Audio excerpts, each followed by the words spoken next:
దేవుని నామం బట్టి అష్టానికి చేరిన అందరికీ దేవుని నామం బట్టి అందరం చిన్న ప్రార్థన చేస్తున్నాం. దయా కృపా కనికరించిన మా తండ్రి ప్రేమమయ్య, మీ బంగారు పాదాలకు వేలాది కోట్లాది స్తోత్రాలు చెల్లించుకుంటున్నాం తండ్రి. యేసయ్య, మీ శుభశుక్రవారం దినం నాయన మీ సన్నిధానంలో చేరి నాయన మీ శిలువ జ్ఞానాన్ని నాయన మేము ధ్యానించుకునేదానికి మీరు ఇచ్చిన గొప్ప భాగ్యాన్ని బట్టి మీకు వందనాలు స్తోత్రాలు చెల్లించుకున్నాం తండ్రి. నాయన ఇక్కడ నిలవబడడానికి నా తండ్రి నాయన ఏమాత్రం నా తండ్రి అర్హత యోగ్యత నాకైతే లేదు నాయన. కానీ తండ్రి నాయన మీ ఇష్టమైన కృపను బట్టి నాయన మీరు ఏర్పాటు చేసుకున్న విధానాన్ని బట్టి మీకు వందనాలు స్తోత్రాలు కృతజ్ఞతా స్తుతులు చెల్లించుకున్నాను తండ్రి. యేసయ్య తండ్రి నాయన నాతో తండ్రి నన్ను మీ చెరువు చాటు మరుగుపరుచుకొని నాయన నా నోటి ద్వారా నాయన మీరు మాట్లాడమని వేడుకుంటున్నాను తండ్రి. నాయన ఈ 4 మాటలు నాయన ఏ విధంగా నాయన నేను చెప్పాలో తగిన జ్ఞానం నాకు అనుగ్రహించమని యేసయ్య పరిశుద్ధ నామం నడిపి స్తుతించి కనపరిచి వేడుకుంటున్నాను పరమ తండ్రి. ఆమేన్. యేసు ప్రభు శిలువలో కలిగిన 4వ మాట చూసినట్లయితే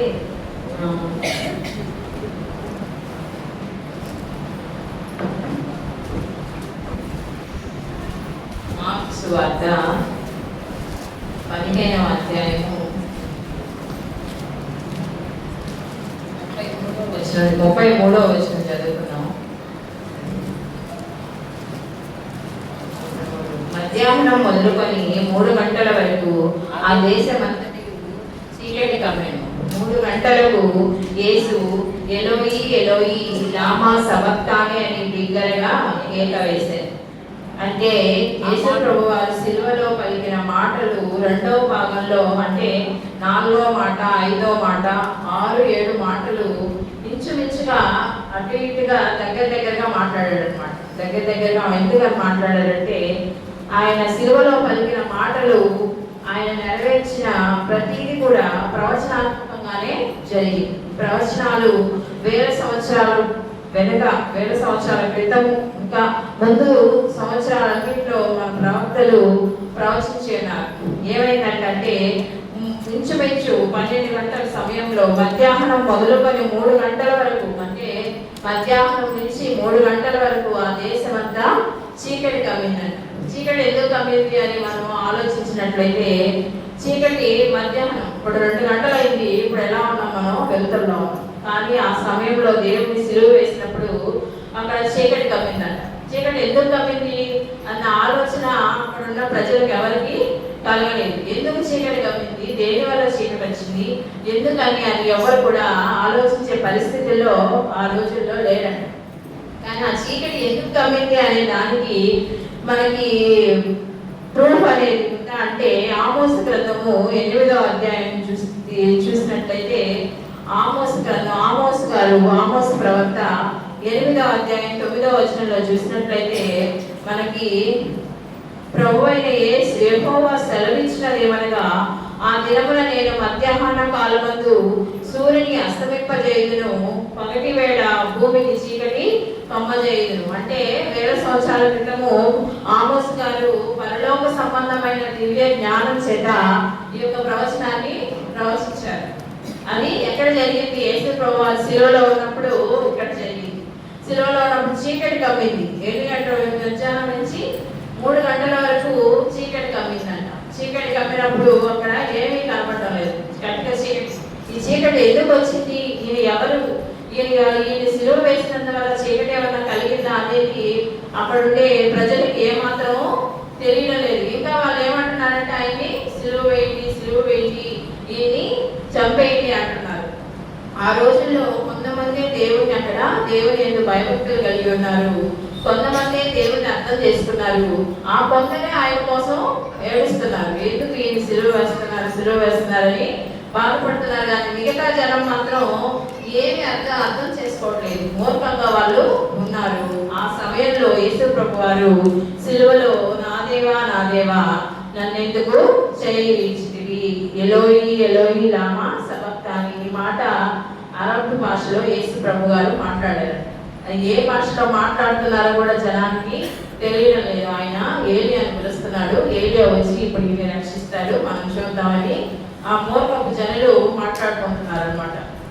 కానీ ఆమోస్ ప్రవక్త గారు ప్రవచించిన విధానం, ఈ సిలువలో చేసిన సిలువ యాగం అంతా అది ప్రవచనాత్మకంగానే దేవుడు జరిగించాడు. ప్రవచనం మన కీర్తనలు 22వ అధ్యాయం 1వ అధ్యాయంలోనే దేవుడు మనకి ప్రవచనం చెప్పాడు అనమాట. కీర్తనలు 22 1వ అధ్యాయము, నా దేవా నా దేవా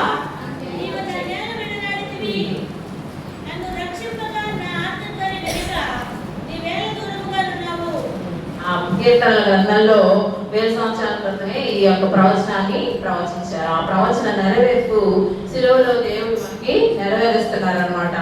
ఏంటి ఇక్కడ ఏం జరుగుతుంది అంటే, శిలువ మీద యేసు ప్రభు వారు అంత వేదన పడుచు బాధపడుచు దేవునితో తన తండ్రి అయిన యెహోవా దేవుడికి చెప్తున్నాడు, నా దేవా నా దేవా నన్ను ఎందుకు చెయ్యి ఇచ్చేసావయ్యా, ఎందుకు నన్ను వదిలేసావు అని ప్రశ్న వేస్తున్నాడు అనమాట. ప్రశ్నకి సమాధానం దొరికిందా అంటే మనం చూస్తే దొరికింది. ఎలాగంటే యేసు ప్రభు వారిని చెయ్యి విడవకపోతే మనము మన చెయ్యి ఆయన పట్టుకోలేడట.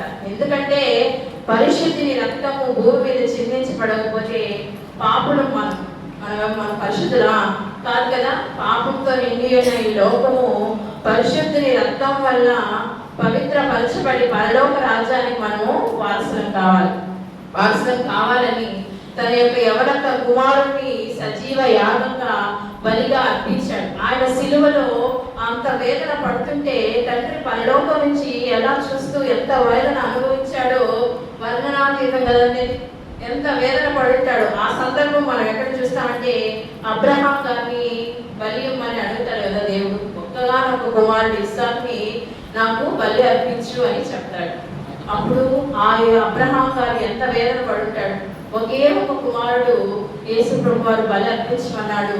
ఆ వేదన పరలోకం తండ్రి ఇప్పుడు యేసుక్రీస్తు వారిని చూస్తూ పడుతున్నాడు అనమాట. అదే సందర్భం, రెండు ఒకే సందర్భం. అదే మోరియా పర్వతము, అదే కల్వరి కొండ. ఆ కల్వరి కొండ మీద యెరూషలేము పట్టణం కట్టబడింది. ఆ కొండ మీద యేసు ప్రభు వారు బలియాగం జరుగుతుంది అనమాట. ఇస్సాకుని చేతులు కాళ్ళు కట్టి ఎత్తుకొని పోయి ఆ బలి పీఠం మీద కూర్చోబెట్టినప్పుడు అబ్రహాం గారు ఎంత వేదన పడ్డాడో అంత వేదన మన యెహోవా దేవుడు ఇక్కడ అనుభవిస్తున్నాడు. అప్పుడు ఇస్సాకు గారు అడిగాడంట, తండ్రి మనం బలి అర్పించడానికి కట్టెలు ఎత్తుకెళ్తున్నాం, నిప్పు ఎత్తుకెళ్తున్నాం, కానీ బలి అర్పించడానికి ఈ గొర్రెపిల్ల ఎక్కడ తండ్రి అని అడిగితే ఆయన అన్నాడంట, యెహోవా ఈరే అన్నాడు. యెహోవా ఈరే అంటే యెహోవా చూసుకుంటాడు, మనం వెళ్దాం, యెహోవా చూసుకున్నాడు. అలాగే యెహోవా చూసుకున్నాడు. అక్కడ చూసుకొని అబ్రహాం కత్తెత్తినప్పుడు ఆయన్ని ఆపేసి నువ్వు నీ ఒక్కగానొక్క కుమారుడు నీకు వెలుగులేదు కాబట్టి నీకు ఆ కుమారుడు నాకు ఇవ్వనక్కర్లేదు, అక్కడున్న పొట్టేని బలి అర్పించమన్నాడు. అదే సందర్భం ఇక్కడ యేసు ప్రభు వారు మన కోసం బలియాగమయ్యి సిలువలో వేలాడుతూ, నా దేవా నా దేవా నన్ను ఎందుకు చేయనిచ్చావయ్యా, నేనేం తప్పు చేశాను, నేనేం పాపం చేశాను, నేను యథార్థంగా ఉన్నాను కదా, నిష్కల్మషుడిగా ఉన్నాను కదా, నేను భూమి మీద ఎటువంటి తప్పు చేయలేదు కదా, కానీ ఎందుకు నన్ను చేయనిచ్చేసావు అని ఆయన బాధపడుతున్నాడు. అప్పుడు అంత వేదన పడుతున్నప్పుడు తండ్రికి ఆయన చూసి ఎంత వేదన పడుతాడు, కానీ ఆ వేదన అంతా వదిలేశాడు. ఎవరి కోసం?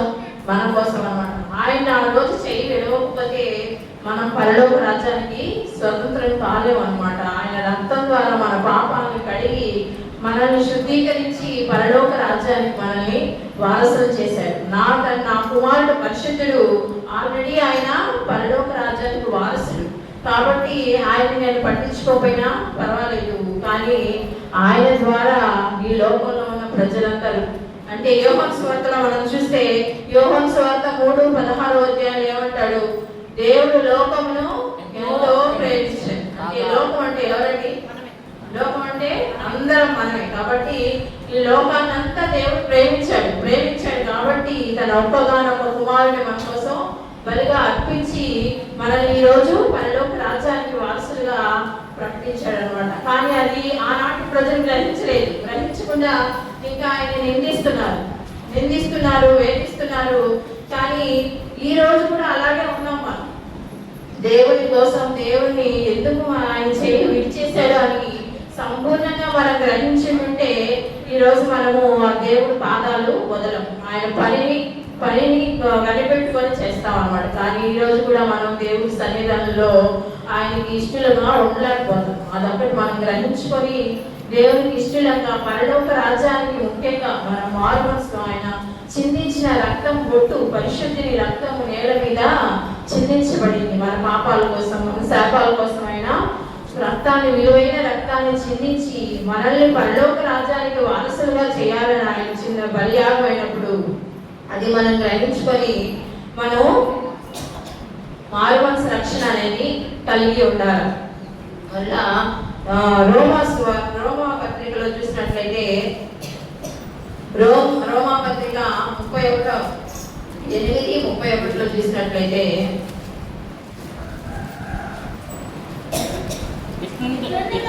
ఏమందము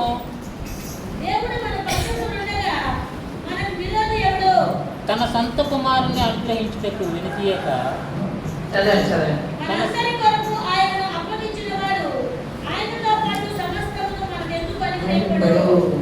ఇట్లుండగా ఏమందును దేవుడు మన పక్షం ఉండగా మనకు విరోధేవుడు తన సొంత కుమారుని అనుగ్రహించుటకు వెనదీయలేదు.